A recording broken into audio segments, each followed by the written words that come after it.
বিপদ মুক্ত কখন? জান্নাতের মধ্যে যখন আমার দুই পা প্রবেশ করবে। বেশি আমল নেই, আত্মতৃপ্তিতে ভুগো না। সালাত আদায় করেছো, যাকাত দিয়েছো, সিয়াম পালন করেছো, হজ করেছো, তাই আনন্দিত হয়ে যেও না, খুশি হয়ে যেও না যে আমি তো সালাত আদায় করেছি, আমি তো যাকাত দিয়েছি, আমি তো হজ করেছি, তাহলে তো আমি বেঁচে গেলাম। এরকম আনন্দিত হয়েও না। কেন জানো? তুমি যে ইবাদত করেছো এটা কবুল হয়েছে না হয় নাই এটা তোমার জানা নাই। তোমাদের কারো আমল তাকে নাজাত দিবে না। তোমাদের সালাত তোমাদের নাজাত দিবে না, তোমাদের যাকাত তোমাদের নাজাত দিবে না, তোমাদের সিয়াম তোমাদের নাজাত দিবে না, তোমাদের হজ তোমাদের নাজাত দিবে না, তোমাদের কোরআন তেলাওয়াত, জিকির আজকার যত ইবাদত আছে কোন ইবাদত তোমাদের নাজাত দিবে না। আমরা না হয় নাজাত পেলামই না, মুক্তি পেলাম না, বিপদে পড়ে গেলাম, ইবাদত দিয়েও হয়তো বাঁচতে পারবো না। আপনি নবীও কিনা? তখন রাসূল সাল্লাল্লাহু আলাইহি ওয়াসাল্লাম বললেন, ওয়ালা আনা, আমিও না। রমাদান মাস, এই রমাদান মাসে আমরা অনেকেই সিয়াম পালন করছি, সালাত আদায় করছি, আবার অনেকে সিয়াম থেকেও সালাত আদায় করে না। অনেক কোয়ালিটির লোক আছে, সবাই মনে করে যেহেতু আমি সিয়াম পালন করছি, কোরআন তেলাওয়াত করছি, সালাত আদায় করছি, আমি তো নাজাত পেয়েই গেলাম। এই জন্য তারা নিশ্চিন্তিত হয়ে যায়, তাদের কোনো চিন্তা নাই, তাদের কোনো পেরেশানি নাই। এই জন্য সালাফরা বলতেন, ইমাম আহমদ বিন হাম্বল রাহিমাহুল্লাহকে জিজ্ঞেস করা হয়েছিল, আপনি বিপদ মুক্ত কখন? তখন উনি বললেন, জান্নাতের মধ্যে যখন আমার দুই পা প্রবেশ করবে। কয় পা? দুই পা জান্নাতে ঢুকবে, তখন আমি বিপদ মুক্ত। একবার ঢুকিয়েছি তাও আমার ভরসা নেই, কিন্তু যখন দুপা জান্নাতে ঢুকবে তখন আমি বিপদ মুক্ত, আমার কোনো বিপদে আর নেই। এর আগ পর্যন্ত আমি বিপদ মুক্ত নয়। এই জন্য রাসূল সাল্লাল্লাহু আলাইহি সাল্লাম, সালাফরা বলতেন যে যতগুলো হাদিস আছে এই হাদিসটা হলো সবচেয়ে ভয়ঙ্কর হাদিস। এই হাদিস পড়লে মনে হয় আমলই নাই, সারা জীবন কি করলাম, মনে হয় বাঁচবই না, বাঁচার উপায় নাই। বুখারীর ৬৪৬৩ নম্বর হাদিস, এটা হলো আরবি ছাপা, আর ইসলামিক ফাউন্ডেশনের ৬০১৯ নম্বর হাদিস। রাসূল সাল্লাল্লাহু আলাইহি ওয়াসাল্লাম বলেন, লা ইউনাজ্জিয়া আহাদাম মিনকুম আমালুহু, তোমাদের কারো আমল তাকে নাজাত দিবে না। তোমাদের সালাত তোমাদের নাজাত দিবে না, তোমাদের যাকাত তোমাদের নাজাত দিবে না, তোমাদের সিয়াম তোমাদের নাজাত দিবে না, তোমাদের হজ তোমাদের নাজাত দিবে না, তোমাদের কোরআন তেলাওয়াত, জিকির আজকার যত ইবাদত আছে কোন ইবাদত তোমাদের নাজাত দিবে না, তোমাদেরকে বাঁচাতে পারবে না, তোমাদেরকে রক্ষা করতে পারবে না। সাহাবীরা ভয় পেয়ে গেলেন, এজন্য তারা বললেন, ওয়ালা আনতা ইয়া রাসূলুল্লাহ, হে আল্লাহর নবী আপনিও কি না? আমরা না হয় নাজাত পেলামই না, মুক্তি পেলাম না, বিপদে পড়ে গেলাম, ইবাদত দিয়েও হয়তো বাঁচতে পারবো না, আপনি নবীও কি না? তখন রাসূল সাল্লাল্লাহু আলাইহি ওয়াসাল্লাম বললেন, ওয়ালা আনা, আমিও না, আমিও আমার আমলের কারণে নাজাত পাবো না, মুক্তি পাবো না। তবে ইল্লা আন ইয়াতাগাম্মাদানি আল্লাহু বিরহমাতিন, আল্লাহ তাআলা আমাকে তার রহমত দ্বারা ঢেকে রেখেছেন, আমি আল্লাহর রহমতে মুক্তি পেয়ে যাব। বলেন তো মুহাম্মদ সাল্লাল্লাহু আলাইহি ওয়াসাল্লাম কিসে মুক্তি পেয়ে যাবেন? রহমতে। এরপরে তিনি বললেন সাদ্দিদু ওয়া কারিবু ওয়াগদু ওয়া রূহু ওয়া শাইউম মিনাদ দুলজা ওয়াল কসদাল কসদা তাবলুগু, তোমরা মধ্যম পন্থা অবলম্বন করো, আল্লাহর নৈকট্য লাভ করো, সকালে সন্ধ্যায় রাতে আল্লাহকে ডাকো, আর মধ্যম পন্থা অবলম্বন করো। মধ্যম পন্থা মানে কোরআনে যা আছে তাই পালন করো, বাড়াবাড়িও করবা না, সারাসারিও করবা না। সুন্নায় যা আছে তাই পালন করো, বাড়াবাড়িও করবা না, সারাসারিও করবা না। এটাই তোমাদেরকে মুক্তি দিয়ে দিবে, নাজাত দিয়ে দিবে। তার মানে আমাদেরকে আমল করতে হবে, আমল করাটা জরুরি, কিন্তু ইবাদতের সাথে আরেকটা জিনিস লাগবে, ওটা হলো আল্লাহর রহমত। আল্লাহ যদি রহমত না করেন কোনো ইবাদত দিয়ে মুক্তি পাওয়া সম্ভব নয়। আল্লাহর রহমত লাগবেই। এজন্য আব্দুল্লাহ বিন আউন রাহিমাহুল্লাহ তিনি বলতেন, শুআবুল ঈমান 6930 নম্বর হাদিস, লা তাসিক বিকাসরাতিল আমাল ফাইন্নাকা তাদরি লা তুকবালু মিনকা আমলা ওয়ালা তামান যুনুবাক ফাইন্নাকা লা তাদরি হাল কুফিরাত আনকা আমলা ইন্না আলাইকা আনকা মুগায়্যাবুন মা তাদরি মাল্লাহু সানিউন ফীহি আয়াজআলুহু ফী সিজ্জিন আম ইয়াজআলুহু ফী ইল্লিয়িন। তিনি বললেন, শোনো, বেশি আমল নেই, আত্মতৃপ্তিতে ভুগো না। সালাত আদায় করেছো, যাকাত দিয়েছো, সিয়াম পালন করেছো, হজ করেছো, তাই আনন্দিত হয়ে যেও না, খুশি হয়ে যেও না যে আমি তো সালাত আদায় করেছি, আমি তো যাকাত দিয়েছি, আমি তো হজ করেছি, তাহলে তো আমি বেঁচে গেলাম। এরকম আনন্দিত হয়েও না। কেন জানো? তুমি যে ইবাদত করেছো এটা কবুল হয়েছে না হয় নাই এটা তোমার জানা নাই, ঠিক না? এতদিন পর্যন্ত যত ইবাদত করেছেন, কেউ কি বলতে পারবেন আমার এই ইবাদতটা কবুল হয়েছে? এই জন্য সালাফ মাদারিজুস সালিকিন এবং আত্মশুদ্ধিমূলক কিতাবগুলো যদি কেউ পড়ে, আমালুল কুলুব, অন্তরের আমল, এই কিতাবগুলো যদি পড়ে, মুফাসাদাতুল কুলুব, অন্তরের রোগ, এই কিতাবগুলো যদি কেউ পড়ে, তাহলে সে বুঝতে পারবে যে মানুষ নিজেকে নিশ্চিন্তিত মনে করে আমি ইবাদত করেছি তাই আমি নাজাত পেয়ে যাব, আমি রক্ষা পেয়ে যাব। কিন্তু আব্দুল্লাহ বিন আউন তিনি চমৎকার করে বললেন যে তুমি যে ইবাদত করেছো এটা কবুল হয়েছে না হয় নাই এটা তোমার জানা নাই। আমি একটা সূত্র শিখেছি, আপনাদেরকে শিখিয়ে দিই। অনেক কিতাবাদি গবেষণা করে আমি শিখেছি, কেউ যদি সালাত আদায় করে, কেউ যদি যাকাত দেয়, কেউ যদি সিয়াম পালন করে, কেউ যদি হজ করে, কেউ যদি কোরআন তেলাওয়াত করে, জিকির আজকার করে, তাহলেই সে নাজাত পাবে না যতক্ষণ পর্যন্ত তা কবুল না হবে। সুবহানাল্লাহ বললে অনেক নেকি হয় না? বললে হয় না কবুল হলে হয়? আপনি সুবহানাল্লাহ অনেকবার বলছেন, কিন্তু আল্লাহ একবারও কবুল করে নাই, কয়টা নেকি হবে? একটাও না। কেন? আল্লাহ কবুল করেনি। এই জন্য প্রত্যেকটা কাজ কবুলের সাথে সম্পর্কিত। আপনি সিয়াম পালন করলেন, আল্লাহ যদি কবুল করেন তাহলে নেকি পাবেন, যদি কবুল না করেন তাহলে নেকি পাবেন না। এজন্য আব্দুল্লাহ বিন আউন বললেন, নিজের আমল নিয়ে আত্মতৃপ্তিতে ভোগো না, আনন্দিত হইও না। কেন জানো? তুমি যে ইবাদতটা করেছো এটা কবুল হয়েছে না হয় নাই এটা তোমার জানা নাই। আবার নিজের গুনাহের ব্যাপারেও নিরাপদ বোধ করো না।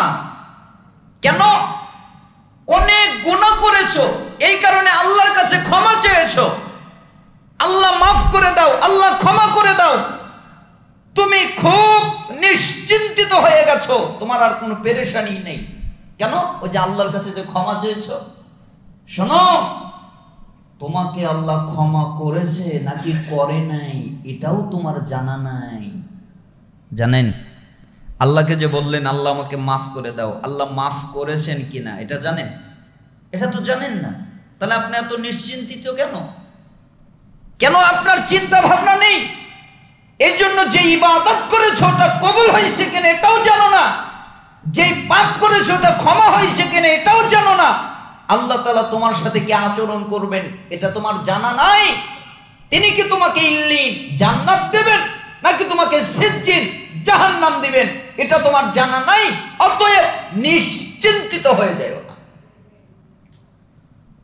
মাজমাবুজ জাওয়ায়েদের 11785 নম্বর একটা হাদিস এসেছে, মুআজ বিন জাবাল রাদিয়াল্লাহু আনহু লাম্মা আন হাদারাতুল মাউত বাকা, একদিন তিনি অনেক কাঁদছিলেন, কান্নাকাটি করছিলেন।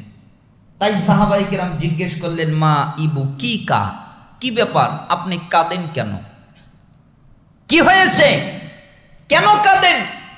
তখন তিনি বললেন, আল্লাহি, আল্লাহর কসম, আমার মৃত্যু হবে এই ভয়েও আমি কাঁদছি না। আমাকে দুনিয়ায় সব কিছু রেখে যেতে হবে এই ভয়েও আমি কাঁদছি না। আমার যে মরণ হবে এ ভয় আমার নাই।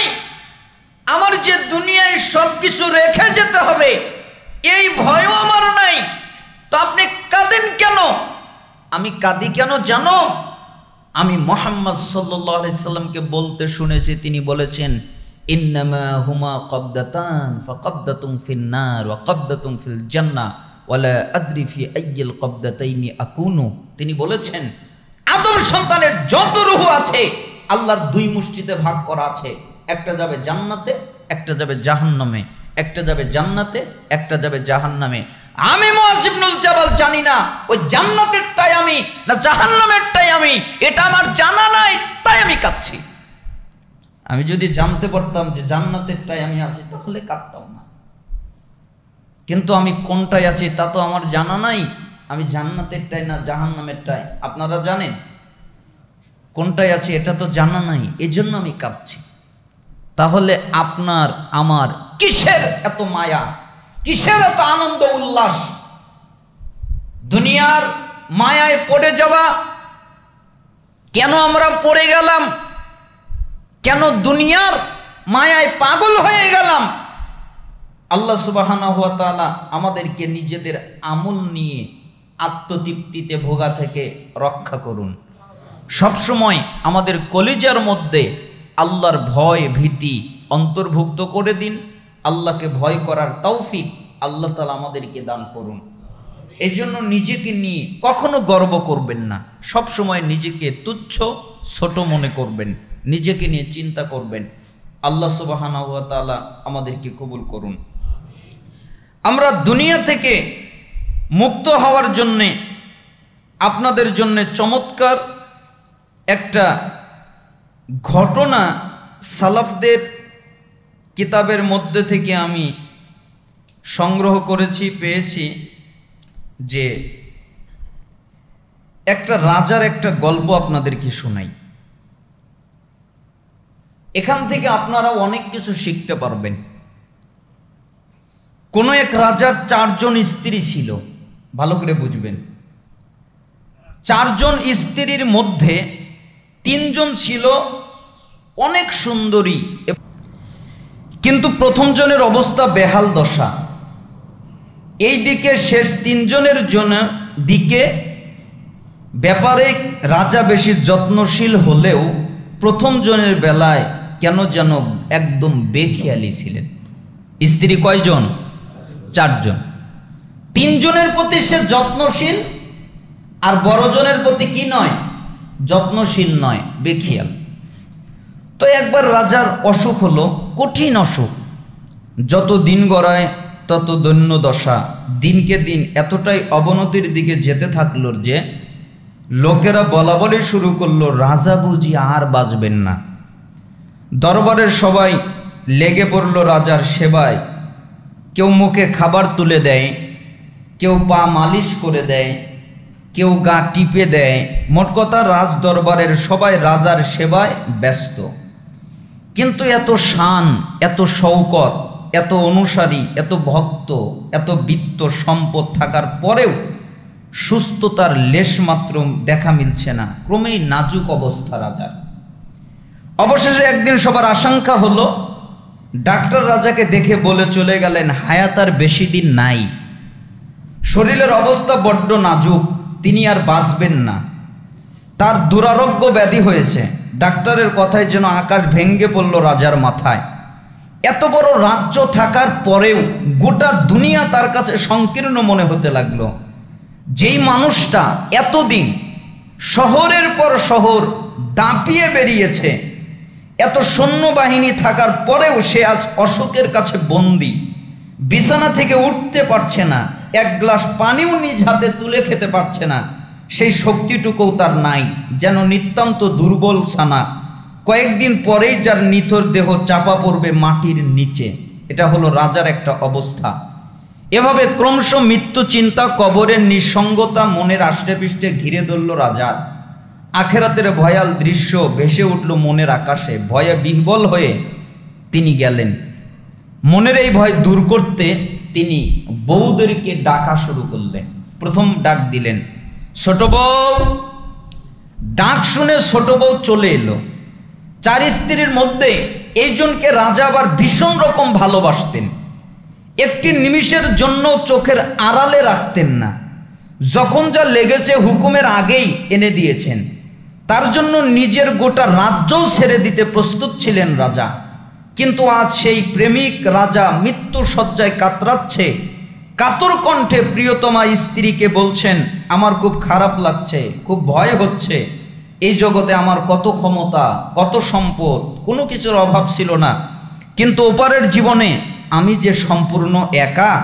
কবরে, হাসরে, আখেরাতের প্রতিটি স্টেশনে সম্পূর্ণ একা পার করতে হবে আমার। তাই খুব ভয় হচ্ছে। তুমি কি আমার ওপারের সাথী হবে, আমার সঙ্গে যাবে? কাকে বলছেন? স্ত্রীকে বলছেন। তো চতুর্থ স্ত্রীর জবাব, মাফ করবেন, আমার পক্ষে এখন মরা সম্ভব নয়, আমি এখানেই থাকতে চাই, এই শান শৌকত ছেড়ে যেতে পারবো না। এটা কে বললেন? প্রিয়তমা স্ত্রী বলে দিলেন। প্রিয়তমার মুখে সরাসরি নাচোচক জবাব শুনে এটা রাজা শুনতে চাননি, তাই কিছুক্ষণের জন্য নির্বাক হয়ে গেলেন। আসলে নিজের কানকে তিনি বিশ্বাস করতে পারছিলেন না। যাকে এত ভালোবাসলাম, এত আগলে রাখলাম, সেই মানুষটাই কিনা আমার অন্তিম মুহূর্তে একা ছেড়ে চলে যাচ্ছে। কিন্তু আরও তো 2 জন স্ত্রী আছে, তাদেরকে দেখি কি বলে। এবার তৃতীয় স্ত্রীর পালায় আসলো।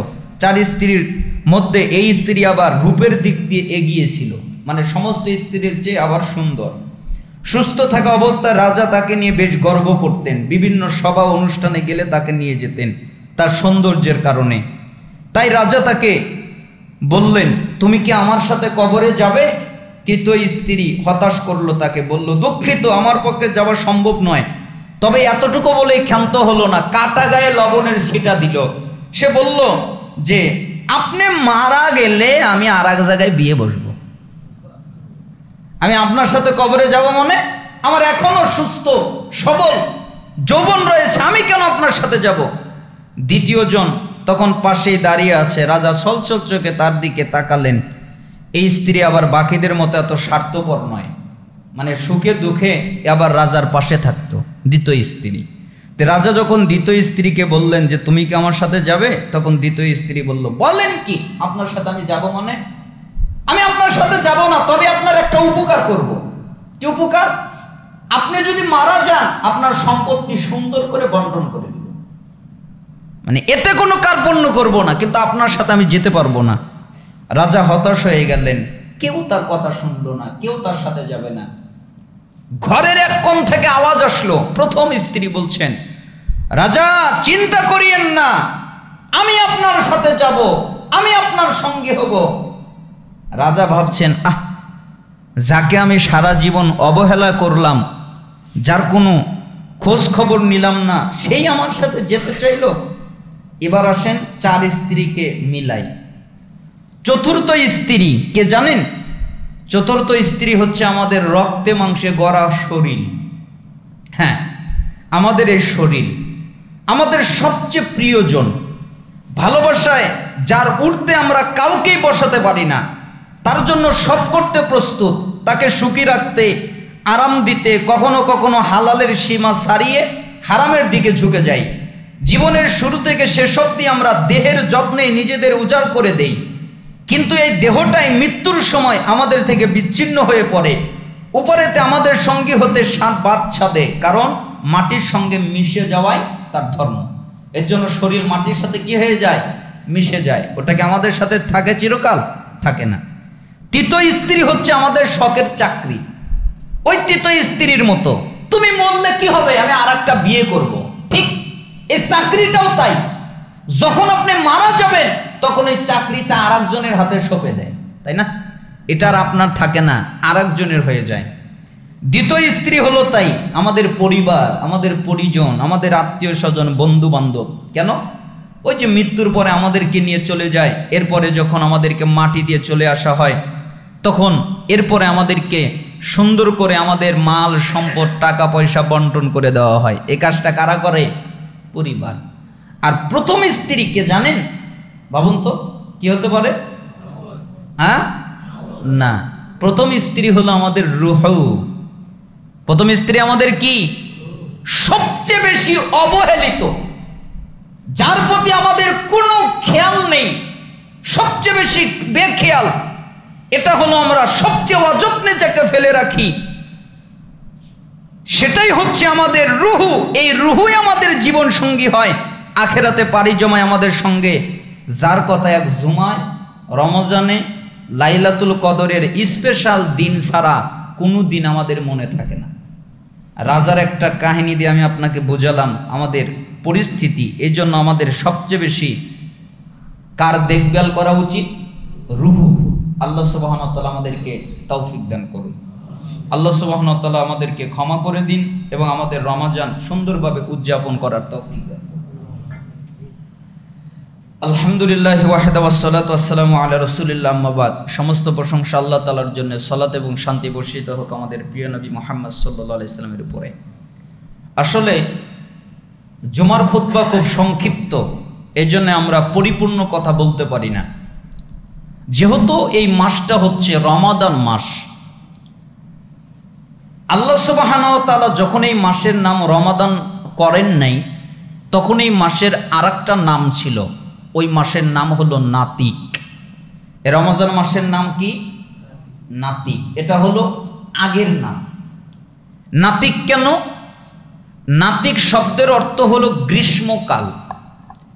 যেহেতু গ্রীষ্মকালে রৌদ্রের খরার কারণে জমিন ফেটে চৌচির হয়ে যায়, সেই জন্য ওই মাসকে বলা হলো নাতিক।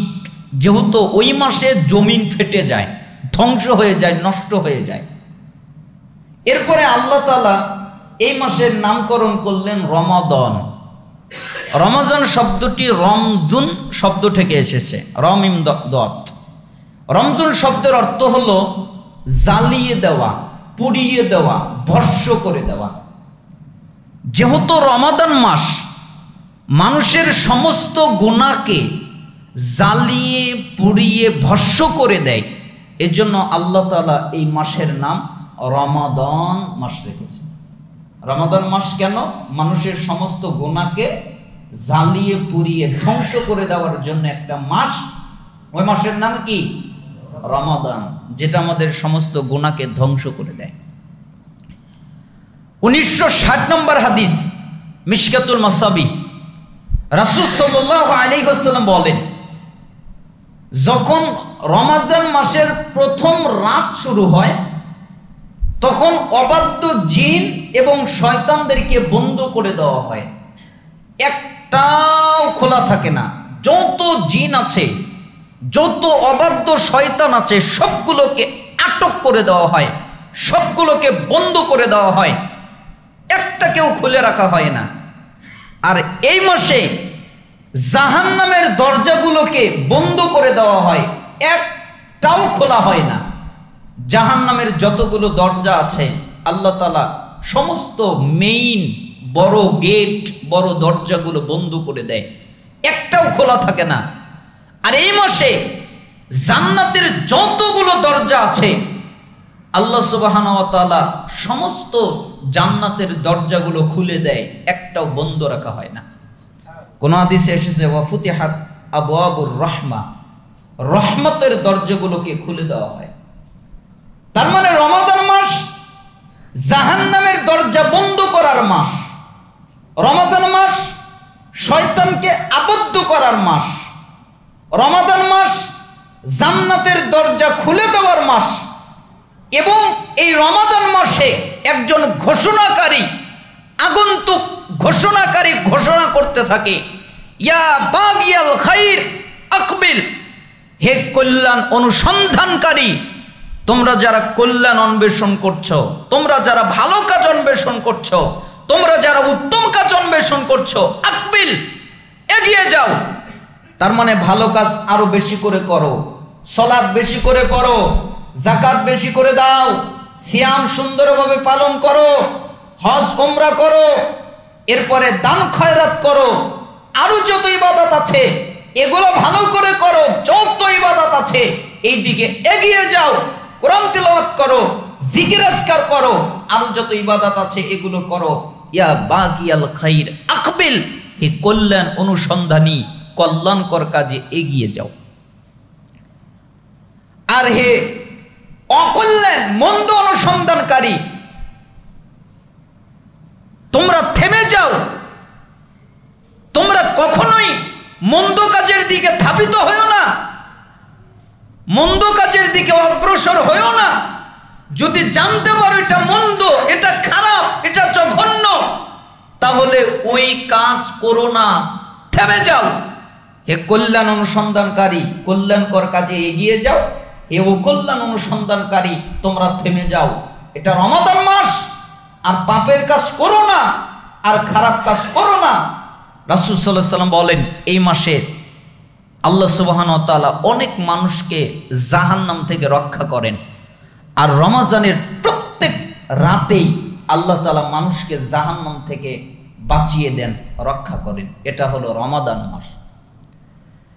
মিশকাতুল মাসাবিহের 1958 নম্বর হাদিস, রাসূল সাল্লাল্লাহু আলাইহি ওয়াসাল্লাম বলেন, রমাদান মাসে সিয়াম এবং কোরআন এই দুইটা আল্লাহর কাছে সুপারিশ করবে, শাফায়াত করবে। সিয়াম বলবে, হে আমার রব, আমি তাকে দিনের বেলায় খাবার খাওয়া থেকে এবং প্রবৃত্তির কাহেসাত মিটাতে বাধা দিয়েছি। সে ইচ্ছা করলে খাবার খেতে পারত, কিন্তু কোনো খাবার খায়নি, কোনো খাদ্য খায়নি, কোনো পানি খায়নি। আমি তাকে বাধা দিয়েছি। আমি সিয়াম তাকে দিনের বেলায় প্রবৃত্তির তাড়না মেটাতে বাধা দিয়েছি। ইচ্ছা করলে স্ত্রীর সাথে মিলিত হতে পারত, কিন্তু আমি হতে দেইনি, আমি তাকে বাধা দিয়েছি। অতএব আল্লাহ, আপনি আমি সিয়ামের সুপারিশ কবুল করেন, অর্থাৎ তাকে জান্নাত দান করেন। আর ওইদিকে কোরআন বলবে, আল্লাহ, আমি রাতের বেলায় তাকে ঘুম থেকে বাধা দিয়েছি, সেজন্য সে কিয়াম করেছে, সালাত আদায় করেছে, কোরআন তেলাওয়াত করেছে, আমি তাকে ঘুমাতে দেইনি। অতএব তার ব্যাপারে আমার শাফায়াত, আমার সুপারিশ আপনি কবুল করেন। তখন আল্লাহ তাআলা কোরআনের শাফায়াত কবুল করবেন, অর্থাৎ আল্লাহ আপনি তাকে জান্নাত দান করেন। সালাফরা বলতেন যে সিয়াম কথা বলবে, কোরআন কথা বলবে। আপনারা বলতে পারেন যে সিয়াম এবং কোরআন এদের তো মুখ নাই, কিভাবে কথা বলবে? আমাদের কাছে একটা যন্ত্র আছে, এটার নাম কি? মোবাইল। মুখ আছে, কথা বলে না? কথা বলে, শব্দ করে, যা কিছু রেকর্ড করবেন সব কিছু বলে দেয়। দুনিয়ার সব কিছুর খবর নেওয়া যায় মোবাইলের মাধ্যমে। মানুষের তৈরি মোবাইল যদি এত আপগ্রেড হয়, তাহলে আল্লাহর তৈরি কি রকম হতে পারে, এটা আমি আপনাকে কি দিয়ে বুঝাই? এর জন্য সালাফরা বলতেন সিয়ামকে একটা আকৃতি দেওয়া হবে, কোরআনকে একটা আকৃতি দেওয়া হবে। সিয়াম একটা আকৃতি পাবে, কোরআন একটা আকৃতি পাবে। এরপরে সিয়াম আল্লাহকে বলবে, দিনের বেলায় খাবার এবং প্রবৃত্তির তাড়না থেকে বাঁচিয়েছি, অতএব তাকে জান্নাত দান করেন। আল্লাহ সিয়ামের সুপারিশ কবুল করে তাকে জান্নাত দান করবেন। আল্লাহ তাআলা কোরআনকে একটা অস্তিত্ব দিবেন, একটা আকার আকৃতি দিবেন। কি রকম হবে তা আমরা জানি না, তবে দিবেন, কথা বলবে। কোরআন বলবে আল্লাহ আমি তাকে রাত্রের বেলায় ঘুমোতে দেইনি, সে তিলাওয়াত করেছে, কিয়াম করেছে, অতএব তার ব্যাপারে আমার সুপারিশ কবুল করেন, তাকে জান্নাত দেন। আল্লাহ তাআলা কোরআনের শাফাত কবুল করবেন এবং তাকে জান্নাত দান করবেন। মিশকাতুল মাসাবিহের 1959 নম্বর হাদিস, রাসূল সাল্লাল্লাহু আলাইহি ওয়াসাল্লাম বলেন, মান সামা রমাদানা ঈমানান ওয়া ইহতিসাবান গুফিরা লাহু মা তাকদ্দামা মিন যামবি। যেই ব্যক্তি রমাদান মাসে ঈমানের সাথে ইহতিসাবের সাথে রমাদানের সিয়াম পালন করবে, আল্লাহ তাআলা তার পূর্বের যত গুনাহ আছে সমস্ত গুনাহকে ক্ষমা করে দিবেন। এখানে আমরা অনেকেই ইহতিসাব বুঝতে পারিনি। আমরা মনে করি ইহতিসাব আবার কি? ইহতিসাব মানে আপনার উপরে সিয়াম ফরজ, এটা আপনাকে মেনে নিতে হবে। আপনি কোনোভাবে বলতে পারবেন না যে সিয়াম থাকাতে কষ্ট হচ্ছে, পানি খেতে পারছি না, খাবার খেতে পারছি না, এটা করতে পারছি না, সেটা করতে পারছি না। নেগেটিভ কোনো বাক্য উচ্চারণ করতে পারবেন না, বলতে পারবেন না, মনে আনতে পারবেন না। যদি আনেন তাহলে আপনার ইহতিসাব ধ্বংস হয়ে যাবে, আপনার ইহতিসাব নষ্ট হয়ে যাবে। এজন্য আল্লাহ তাআলা আপনার উপরে সিয়াম ফরজ করেছেন। সিয়াম পালন করতে আপনি বাধ্য।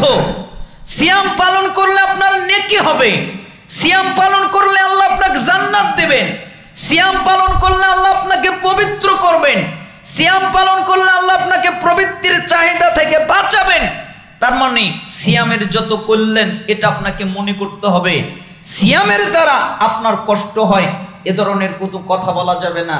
তার মানে যে ব্যক্তি রমাদান মাসে ঈমানের সাথে ঈমান রাখলো যে সিয়াম তার উপরে ফরজ, ইহতিসাব কষ্টকর মনে করলো না, তাহলে আল্লাহ তার পূর্বের সমস্ত গুনাহকে ক্ষমা করে দিবেন। ওয়ামান কামা রমাদানা ঈমানান ওয়া ইহতিসাবান গুফিরা লাহু মা তাকদ্দামা মিন যামবি। যে ব্যক্তি রমাদান মাসে রাতের সালাত আদায় করবে, কিয়াম করবে,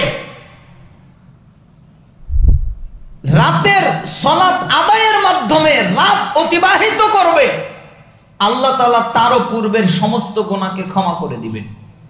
এই জন্য রমাদান মাসে সবচেয়ে জরুরি হচ্ছে কিয়াম করা। অনেক রাকাত সালাত আদায় করা এটা উদ্দেশ্য নয়, অনেক কোরআন খতম দেওয়া এটা উদ্দেশ্য নয়। উদ্দেশ্য কি? আপনি সালাত আদায় করবেন খুশু নিয়ে, খুজু নিয়ে, বিনয় নিয়ে, নম্রতা নিয়ে। আচ্ছা বলেন তো, একটা লোক রাইফেলের গুলির মতো করে পুরা কোরআন খতম করলো, আর একটা লোক সুন্দরভাবে সূরা ফাতিহা পড়লো, তাহলে কারটা ভালো? যে সূরা ফাতিহা সুন্দর করে পড়ল।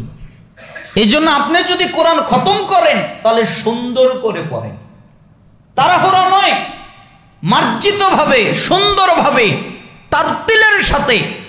তারতিল মানে সুন্দরভাবে কণ্ঠ করা নয়, বিনয় নম্রতার সাথে কান্না কান্না স্বরে আপনি কোরআন তেলাওয়াত করেন এবং রাত্রে সালাত আদায় করেন।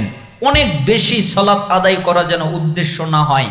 উদ্দেশ্য হলো আমি যেই সালাতটা আদায় করব ওইটা যত সুন্দর করতে পারি আমি মানুষ হিসেবে তত সুন্দর করতে আমি বাধ্য। তাহলে ওই কিয়াম আমার পূর্বের সমস্ত গুনাহ ক্ষমা করে দিবে। ওমান কামা লাইলাতুল কদরি ঈমানান ওয়া ইহতিসাবান গুফিরা লাহু মা তাকদ্দামা মিন যামবি। যে ব্যক্তি লাইলাতুল কদরে ইবাদত করবে আল্লাহ তাআলা তার পূর্বের সমস্ত গুনাহ মাফ করে দিবে। রমাদান মাসে তো আল্লাহ একটা বোনাস দিয়েছেন, লাইলাতুল কদর। লাইলাতুল কদর মানে 1000 মাস ইবাদতের চেয়ে উত্তম। সালাফরা ব্যাখ্যা করতেন 1000 মাস বলতে তোমাদের ইবাদত না। কাদের ইবাদত জানো? যাদের গুনাহ নাই, যারা খায় না, যারা ঘুমায় না, যারা একাধারে 1000 মাস ইবাদত করে, এটা মানুষ পারে না। কে পারে? ফেরেশতা, মালাক। একজন ফেরেশতা মালাক 1000 মাস একাধারে 1 সেকেন্ড সময় নষ্ট না করে ইবাদত করলে যে নেকি হয়, একটা লাইলাতুল কদর কেউ পেলে আল্লাহ তাকে ওই নেকি দান করে। এই জন্য আমাদের সবচেয়ে জরুরি কাজ হচ্ছে রমাদান মাসে লাইলাতুল কদর, রমাদানের শেষ দশকের বেজর রাতগুলোতে সন্ধান করা। আল্লাহ তাআলা আমাদেরকে তৌফিক দান করুন। মিশকাতুল মাসাবিহের 1962 নম্বর হাদিস, রাসূল সাল্লাল্লাহু আলাইহি সাল্লাম বলেন, কুল্লু আমাল ইবনে আদম ইদাফুল হাসানাতু বিআশরি আমসালিহা ইলা 700 দিফিন। আদম সন্তানের প্রত্যেকটি নেক আমল 10 থেকে 700 গুণ পর্যন্ত বাড়িয়ে দেওয়া হয়। قال الله تعالى إلا الصوم فإنه لي وأنا أجزي به يدع شهوته وطعامه من أجلي। কারণ আদম সন্তান খাবার দাবার প্রবৃত্তির তাড়না থেকে বেঁচেছে, আমার জন্য সিয়াম পালন করেছে, অতএব সিয়াম আমার জন্য, আমি এই সিয়ামের যথাযথ মর্যাদা দান করব। সিয়াম কার জন্য? আল্লাহর জন্য। আল্লাহই তার নেকি দিবেন। এই জন্য সালাফরা বলতেন যে সমস্ত ইবাদতের নেকি কতটুকু তা জানা যায়, কিন্তু সিয়ামের নেকি কতটুকু তা জানা যায় না। কেন? ওটা আল্লাহ দিবেন, ওটা আল্লাহর কাছে সংরক্ষিত। এই জন্য সালাফরা আরো বলতেন যে আল্লাহ তাআলা দেখবেন এই লোকটার নেকি ফুরিয়ে যেতে যেতে যেতে বিচারের মাঠে আর কোনো নেকি থাকবে না, সব নেকি ফুরিয়ে গেছে, কোনো নেকি নাই, এখন তার ফায়সালা হলো জাহান্নাম। তখন আল্লাহ তাআলা বলবেন, শোনো, তোমার একটা জিনিস আমার কাছে আছে, ওটা হলো সিয়াম। তোমার যত নেকি লাগলে তুমি জান্নাতে যাবে, আমি আল্লাহ তত নেকি তোমাকে দান করব, আমি তত নেকি তোমাকে দিব, দিয়ে আমি তোমাকে জান্নাতে ঢোকাবই। কেন? সিয়াম আমার জন্য, আমি এর নেকি দিব। কতটুকু দিব এটা আমার উপর একান্ত, এটা আমি যতটুকু মনে চাই ততটুকু দিব। বান্দা, আজকে তোমার ফায়সালা হয়ে গেছে জাহান্নাম, আমি তোমাকে জান্নাতে ঢুকালে যতটুকু নেকি দিলে সম্ভব, আমি আল্লাহ ততটুকু নেকি তোমাকে দিব। তার মানে আল্লাহ সুবহানাহু ওয়া তাআলা তাকে জান্নাতে ঢোকানোর জন্য ততগুলো নেকি দিয়ে তাকে জান্নাতে ঢোকাবেন। কেন? ওটা আল্লাহর কাছে রেখে দিয়েছেন, আল্লাহ দিবেন, আল্লাহ বেহিসাব দান করবেন। লিসাইমি ফারহাতান ফারহাতুন ইনদা ফিতরিহি ওয়া ফারহাতুন ইনদা লিকাই রাব্বিহি ওয়ালা খুলুফি ফামিস সাইমি আতয়াবু ইনদাল্লাহি মির রিহিল মিস্ক। আর শোনো, যারা সিয়াম পালন করে এদের জন্য দুইটা খুশি, একটি হচ্ছে ইফতার করার সময়, আরেকটি হচ্ছে আল্লাহর সাথে সাক্ষাতের সময়। যখন তারা ইফতার করে তখন তারা খুশি হয়, যখন তারা আল্লাহর সাথে সাক্ষাৎ করবে তখন তারা খুশি হবে। আল্লাহ তাদের এত নেকি দিবেন, ওই নেকিতে তারা খুশি হয়ে যাবে। আর সাইমের মুখের গন্ধ সিয়াম থাকার কারণে দাঁত ব্রাশ না করার গন্ধ না, সিয়াম না থাকার কারণে পেট থেকে যে একটা না খাওয়া জনিত দুর্গন্ধ বের হয়, গন্ধ বের হয়, ওই ঘ্রাণ, ওই গন্ধটা আল্লাহর কাছে মিশক আম্বরের চাইতেও প্রিয়। মিশক আম্বর যেরকম সুগন্ধ, যেরকম সুন্দর, ঠিক যারা সিয়াম পালন করে আল্লাহ সুবহানাহু ওয়া তাআলার কাছে তাদের গন্ধটা অনেক সুন্দর। ওয়া সিয়ামু জুন্নাতুন, সিয়াম হলো ঢাল। কিসের ঢাল?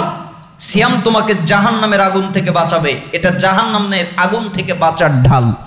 সিয়াম তোমাকে অশ্লীল কার্যকলাপ থেকে বাঁচাবে, এটা অশ্লীল কার্যকলাপ থেকে বাঁচানোর ঢাল। ওয়াইযা কানা ইয়াউমু সাওমি আহাদিকুম ফালা ইয়ারফুস ওয়ালা ইয়াসখাব ফাইন সাবাহু আহাদুন আও কাতালাহু ফালিয়াকুল ইন্নী মারউন সাইমুন। রাসূল সাল্লাল্লাহু আলাইহি ওয়াসাল্লাম বলেন, শোনো, অতএব কেউ যদি তোমার সাথে শোরগোল বা উচ্চবাচ্য করে, তাহলে অথবা তোমার সাথে ঝগড়া করতে আসে, অথবা লড়াই করতে আসে, অথবা মারামারি করতে আসে, তাহলে তুমি বলো ইন্নী মারউন সাইমুন, আমি একজন রোজাদার, আমি একজন সাইম। তুমি আমার সাথে শোরগোল করতে এসেছো, আমি তোমার সাথে শোরগোল করব না। তুমি আমার সাথে উচ্চবাচ্য করছো, আমি তোমার সাথে করব না। তুমি আমার সাথে ঝগড়া করছো, আমি তোমার সাথে ঝগড়া করব না। তুমি আমার সাথে লড়াই করছো, আমি তোমার সাথে লড়াই করব না। তুমি আমার সাথে খারাপ আচরণ করছো, আমি তোমার সাথে খারাপ আচরণ করব না। তুমি আমাকে মারলে, আমি ইচ্ছা করলে তোমাকে মারতে পারি। তুমি আমাকে গালি দিলে, আমি ইচ্ছা করলে তোমাকে গালি দিতে পারি। তুমি আমার সাথে খারাপ আচরণ করলে, আমি ইচ্ছা করলে তোমার সাথে খারাপ আচরণ করতে পারি, কিন্তু আমি করলাম না। কেন জানো? আমি সাইম, আমি রোজা, আমি সিয়াম পালন করেছি, তাই আমি তোমার সাথে শোরগোল উচ্চবাচ্য করলাম না, তোমার সাথে ঝগড়া করলাম না। এই জন্য কেউ যদি সিয়াম পালন করে, সে যেন ঝগড়া বিবাদ না করে। কোন হাদিসের মধ্যে এসেছে, যে ব্যক্তি সিয়াম থাকা অবস্থায় মিথ্যা কথা বর্জন করতে পারেনি, অশ্লীলতা বর্জন করতে পারেনি, তার এই সিয়াম থাকার মধ্যে কোনো কল্যাণ নাই।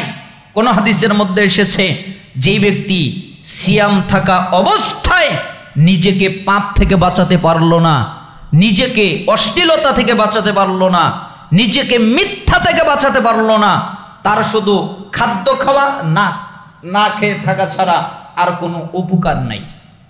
এই জন্য আমরা সিয়ামের মাসে সর্বোত্তম সিয়ামের সাথে আচরণ করার চেষ্টা করব। আল্লাহ তাআলা আমাদের তৌফিক দান করুন।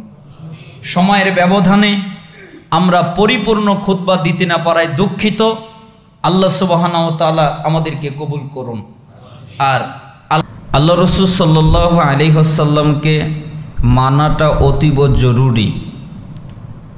আল্লাহ তাআলা সূরা আলে ইমরানে বলেন 31 নম্বর আয়াতে, কুল, হে নবী আপনি বলেন, ইন কুনতুম তুহিব্বুনাল্লাহ, তোমরা যদি দাবি করো আমরা আল্লাহকে ভালোবাসি, এই দাবিতে যদি তোমরা দাবিদার হও, ফাত্তাবিউনি, তাহলে আমার ইত্তেবা করো, আমার অনুসরণ করো, আমার আনুগত্য করো। ইহবিবুকুমুল্লাহ, তাহলে আল্লাহ তাআলা তোমাদের ভালোবাসবেন। ওয়াগফির লাকুম যুনুবাকুম, এবং তোমাদের যত পাপ আছে আল্লাহ তাআলা সবগুলোকে ক্ষমা করে দিবেন। তার মানে রাসূলের আনুগত্য করলে, রাসূলকে মেনে চললে, রাসূলকে পালন করলে পাপ থেকে বাঁচা যায়, এবং রাসূলের আনুগত্য করলে আল্লাহর ভালোবাসা পাওয়া যায়। কেউ যদি বলে আমি আল্লাহকে ভালোবাসি অথচ সে রাসূলের আনুগত্য করে না, তাহলে সে মিথ্যাবাদী। কারণ আল্লাহকে ভালোবাসার সবচেয়ে গ্রহণযোগ্য পথ পন্থা হচ্ছে রাসূলের আনুগত্য করা। আপনি যদি রাসূলের আনুগত্য না করেন, রাসূলের ইত্তেবা না করেন, তাহলে আপনি আল্লাহকে ভালোবাসেন না। আপনি আল্লাহকে তখনই ভালোবাসবেন, আপনি ভালোবাসেন এটা বলা যাবে যখন আপনি রাসূলের আনুগত্য করবেন। এজন্য আল্লাহ তাআলা বলছেন, তোমরা যদি দাবি করো আমরা আল্লাহকে ভালোবাসি, তাহলে রাসূলের আনুগত্য করো। বিনিময় কি হবে? আল্লাহ তোমাদের ভালোবাসবেন, আর তোমাদের যত গুনাহ আছে সব আল্লাহ ক্ষমা করে দিবেন। যেমন আল্লাহ তাআলা সূরা নূর 52 নম্বর আয়াতে বলেন, ওয়া মান ইউতি'আল্লাহা ওয়া রাসূলাহু ওয়া ইয়াখশাল্লাহ ওয়া ইয়াত্তাকি ফাউলাইকা হুমুল ফাইজুন।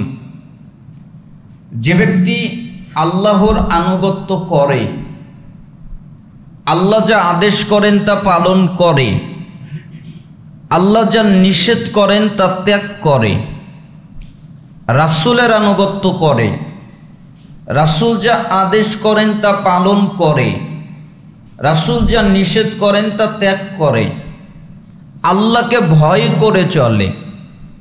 কিভাবে আমি পাপ করতে পারি, কিভাবে আমি অন্যায় করতে পারি, কিভাবে আমি অত্যাচার করতে পারি, আল্লাহকে ভয় করে চলে এবং তাকওয়া অবলম্বন করে, তার মানে পাপ থেকে বেঁচে চলে, পাপ করে না। ফাউলাইকা হুমুল ফাইজুন, এরাই হলো সফল কাম। অর্থাৎ যাদের মধ্যে 4টা গুণ আছে, আল্লাহকে মানে, রসুলকে মানে, আল্লাহকে ভয় করে, তাকে অবলম্বন করে, তারা হলো সফল কাম। এখানে একটা গুণ হলো রাসূলের আনুগত্য করা। আপনি যদি রাসূলের আনুগত্য করেন তাহলে আল্লাহ তাআলা আপনাকে সফলতা দান করবেন। এর জন্য সফল হতে চাইলে যে কোনো মূল্যে রাসূলের আনুগত্য করতে বাধ্য। আল্লাহ তাআলা সূরা নিসা 13 নম্বর আয়াত, সূরা আলে ইমরান 15 নম্বর আয়াত, সূরা ফাতহ 17 নম্বর আয়াত, যেখানে আল্লাহ তাআলা বলেছেন যে ব্যক্তি রাসূলের আনুগত্য করে আল্লাহ তাআলা তাকে এমন জান্নাত দিবেন পায়ের নিচ দিয়ে নদী প্রবাহিত হবে। তার মানে আপনার পায়ের নিচ দিয়ে নদী চলাচল করবে। আমাদের দুনিয়ার মতো নদী নয়, আমাদের দুনিয়ার নদীতে বাঁধ দিতে হয়, তা না হলে পানি এলোমেলো হয়ে যায়। কিন্তু জান্নাতের নদীতে বাঁধ লাগবে না। জান্নাতের নদী আপনার কথা শুনবে। আপনি যদি বলেন ডানে চলো ডানে চলবে, বামে চলো বামে চলবে, সামনে চলো সামনে চলবে, পিছনে চলো পিছনে চলবে। আপনি নদীকে যেভাবে চলতে বলবেন নদী ওইভাবেই চলবে, আপনার কথা শুনবে। ওই জান্নাত আল্লাহ আপনাকে দান করবেন যদি রাসূলের আনুগত্য করেন। আল্লাহ তাআলা আরো বলেন সূরা আরাফ 158 নম্বর আয়াত, فآمنوا بالله ورسوله النبي الأمي الذي يؤمن بالله وكلماته واتبعوه لعلكم تهتدون। তোমরা ঈমান আনো আল্লাহর প্রতি এবং আল্লাহর বার্তাবাহক উম্মি নবীর প্রতি। কেন? যে নবী আল্লাহর প্রতি ঈমান এনেছেন, আল্লাহ যে কিতাব নাজিল করেছেন ওই কিতাবের প্রতি ঈমান এনেছেন, তোমরা ওই নবীর আনুগত্য করো, ওই নবীর ইত্তেবা করো, ওই নবীর অনুসরণ করো, লাআল্লাকুম তাহতাদুন, তাহলে আল্লাহ তাআলা তোমাদেরকে হিদায়াত দান করবেন। তার মানে কেউ যদি হিদায়াত চায় যে আল্লাহ আমাকে হিদায়াত দান করুক, আমাকে হিদায়াত করুক, কয় আল্লাহ যদি আমাকে হিদায়াত করে তাহলে আমি ভালো হয়ে যাব। এখনো আমাকে হিদায়াত করে নাই তো তাই আমি ভালো হতে পারছি না। এজন্য সালাফরা বলতেন তুমি যদি হিদায়াত চাও তাহলে রাসূলের আনুগত্য করো।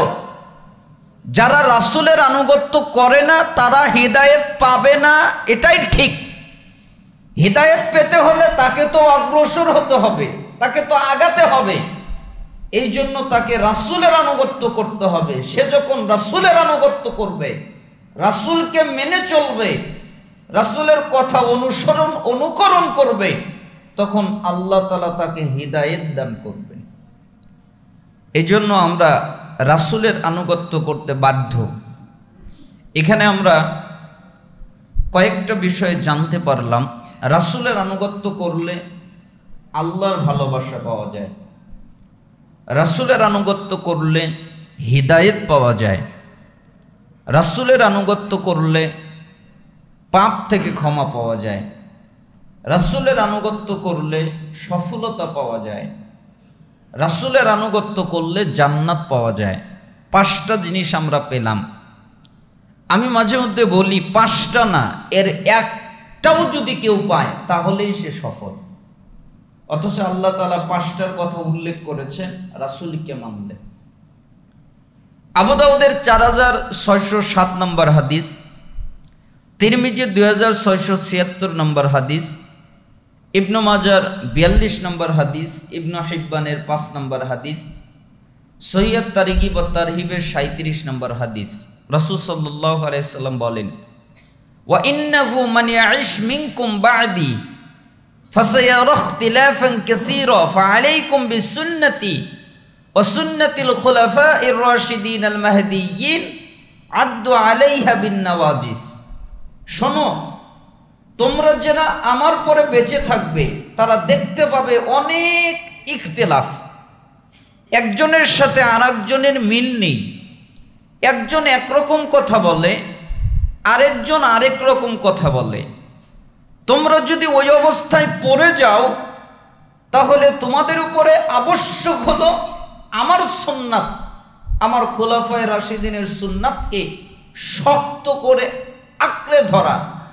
আদ্দু আলাইহা বিন নওয়াজিস, মারির দাঁত দিয়ে কামড়ে শক্ত করে আঁকড়ে ধরা।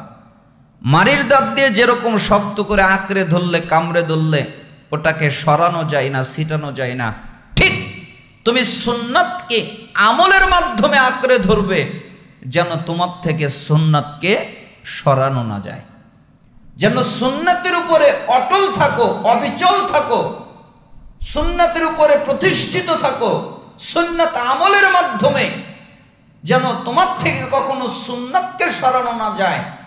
এই জন্য আমাদের জীবনে অতি জরুরি কাজ হচ্ছে রাসূলের আনুগত্য করা, রাসূলকে মেনে চলা, রাসূলের সুন্নাত ফলো করা।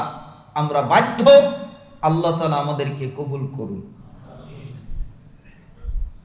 রাসূলের আনুগত্য যদি আমরা বুঝতে পারি তাহলে সমস্ত হাদিস আমরা বুঝতে পারব।